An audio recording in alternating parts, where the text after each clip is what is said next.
Yes guys, welcome back to another Fantasy Football Fix YouTube video. My name is FPL Nacho and in this video we are looking at double game week 25. One of the biggest weeks of the season so far and we need to make sure we are bringing in the right players. So in this video we're going to discuss some potential Trent replacements. We're going to look at Mo Salah versus Kevin De Bruyne and of course those players who are predicted to score the most points this weekend. So as always, make sure you do drop a like on the video and of course smash that subscribe button. Without further ado, let's get into today's video.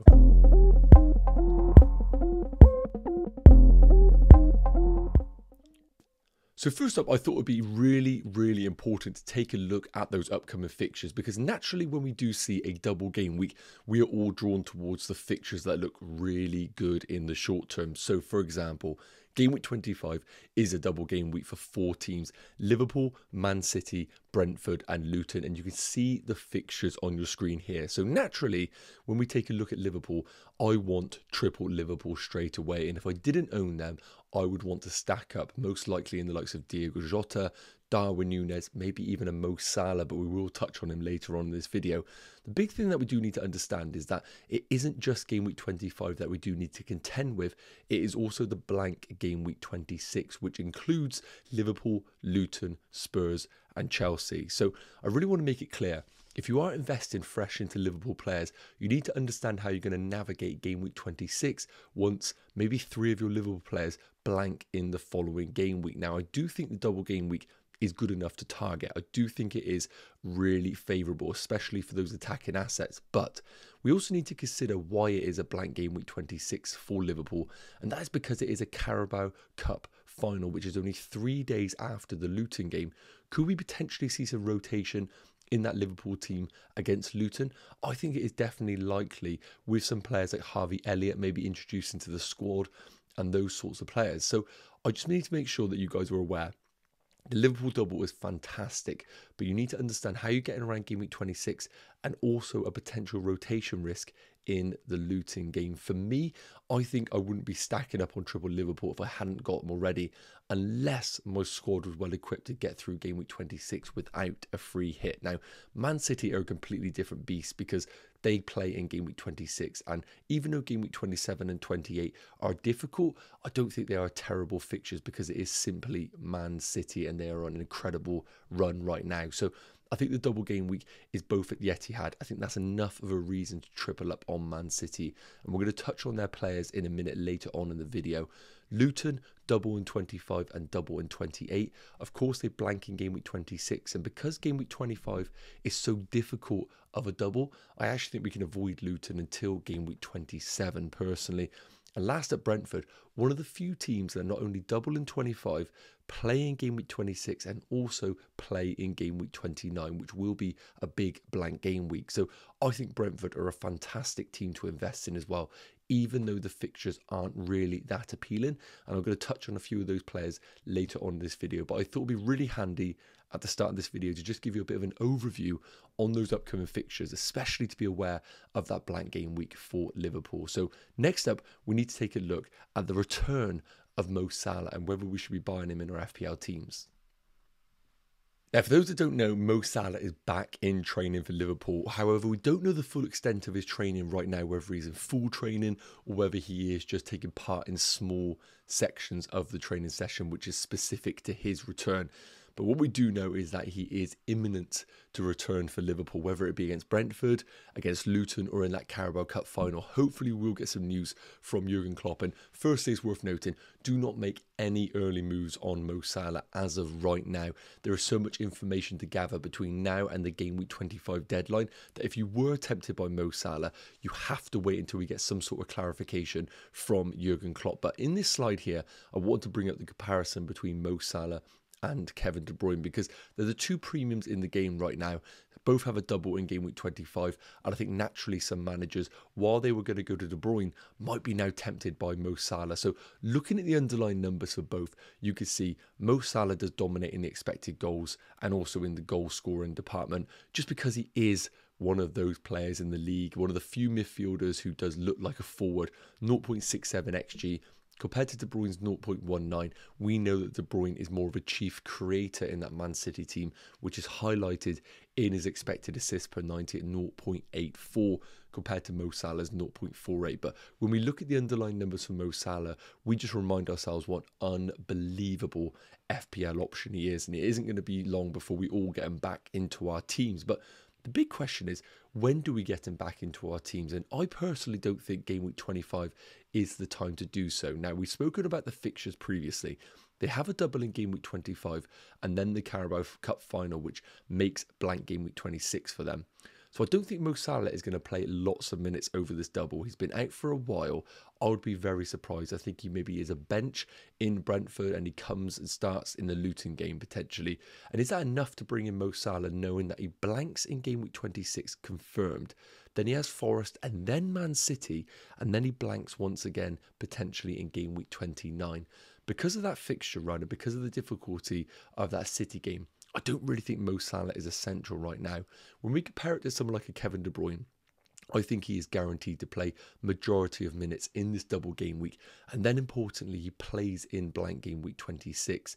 Yes, it does look like they're going to blank in game week 29, but you are getting so many more minutes from a premium asset like Kevin De Bruyne in a team like Man City. So I know the temptation is there to go to Mo Salah, but for me, I actually think we plan to not have him until game week 30, where that might be a bit controversial, but I do think it is the best way to go. So let me know your thoughts in the comments. Are you tempted by Mo Salah? But for me, I think Kevin De Bruyne is the route to go for now.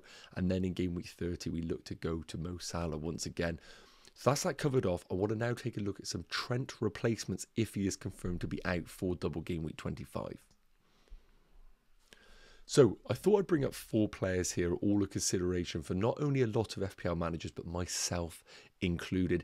It hasn't been a fun ride owning Trent recently, and with the recent injury that he has sustained, we don't know the full extent of how long he is going to be out for. So once again, similar to the Mo Salah situation, do not make any early moves on Trent because we simply don't know the extent of the injury. If he is confirmed to be back for maybe even the Luton game, there is definitely an argument maybe just to hold on to him because the Luton game in itself is a good enough fixture to just have him. So I want to cover off 4 options which all offer slightly different values. So first up, we got Van Dijk. If you simply want to do a Trent to Van Dijk move, it is going to save you about 1.5 million, maybe even 2 million in savings, which is really important if you are looking to spread the funds elsewhere.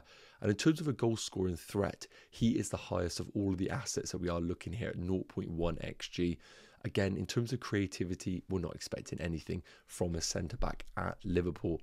The big issue if you do Trent to Van Dijk is you have the same problem, a blank in game week 26.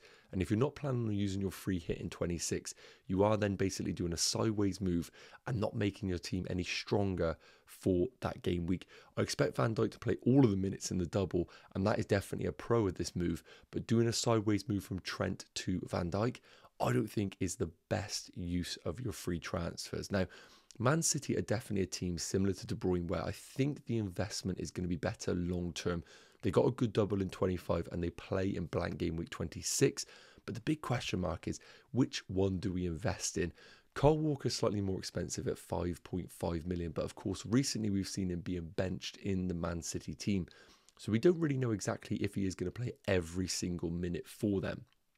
Ake, on the other hand, 0.5 million cheaper, offers a bit more attacking threat, 0.07 expected goals per 90.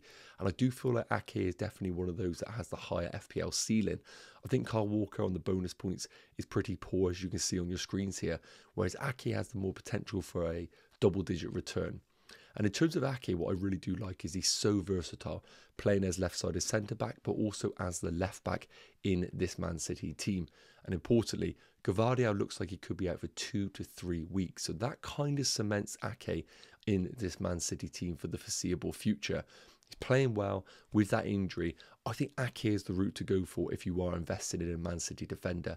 And of both Van Dijk and Ake, I'd much prefer to go to Ake over Van Dijk. Now, the really interesting one that we do need to consider is Brentford's Reguilon. I never thought I'd be considering him as an FPL option, but at 4.4 million, he has come into the Brentford team and been a real interesting pick. 0.03 XG, we're not getting a goal-scoring defender by any means, but 0.25 expected assists per 90 is really interesting reading.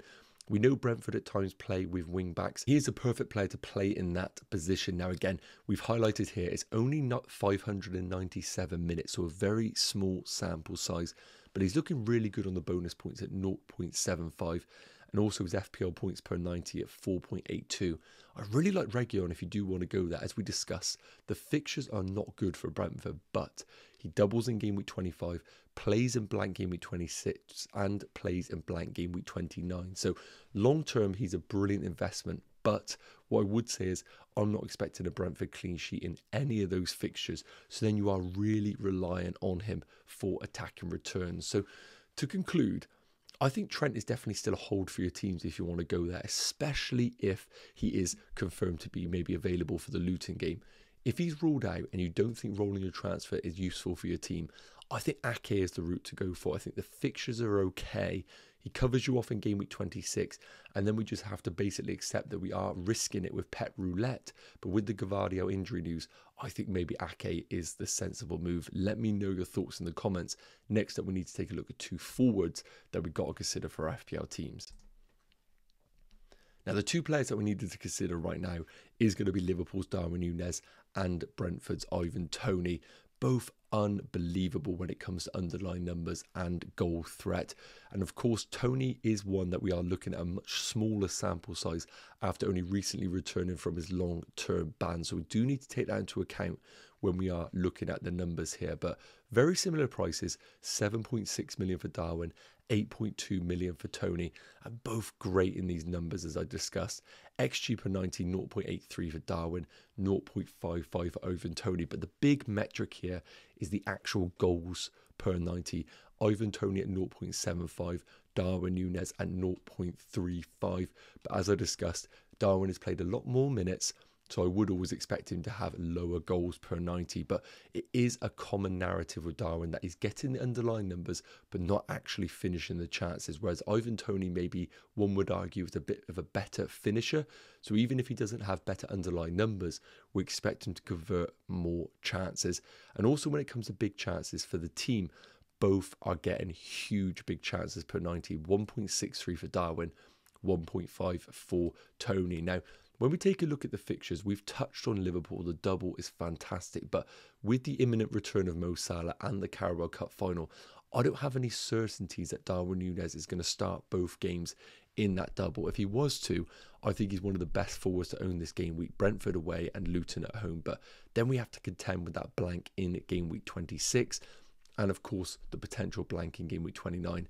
The beauty of Ivan Toney, as we discussed, is that he doubles in 25, plays in 26, plays in 29. He's a talisman in this team, and long term, you know you can just keep him in your side and he will tick over nicely, even if he doesn't have maybe the double-digit potential that Darwin Núñez may offer based on these underlying numbers. So if I was investing fresh right now, I think Ivan Toney makes a lot of sense. I know it's not exciting for this game week, but we've seen Toney score in the big games.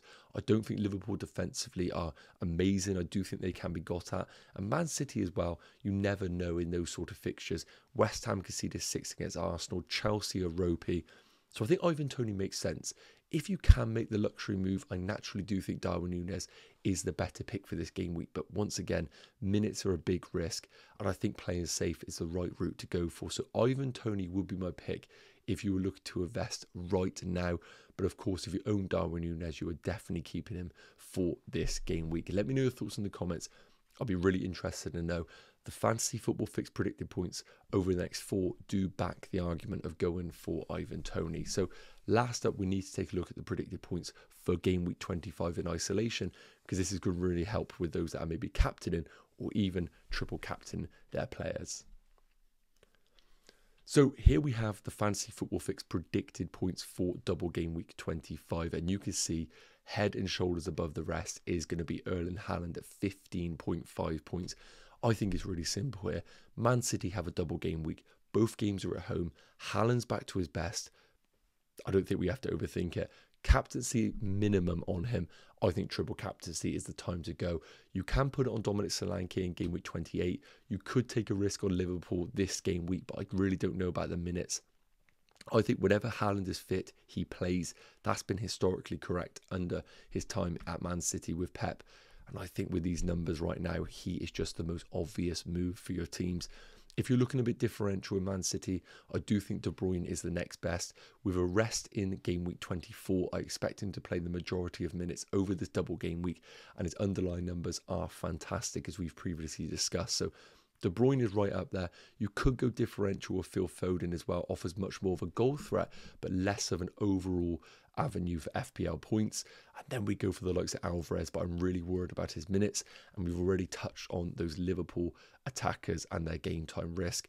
Interestingly, when we do look at the defenders, Ake is there at 8.4 million, justifying the decision that I said about going for the Man City defender, but also for this game week in isolation, Van Dijk is also a fantastic move. So that's going to wrap up today's video.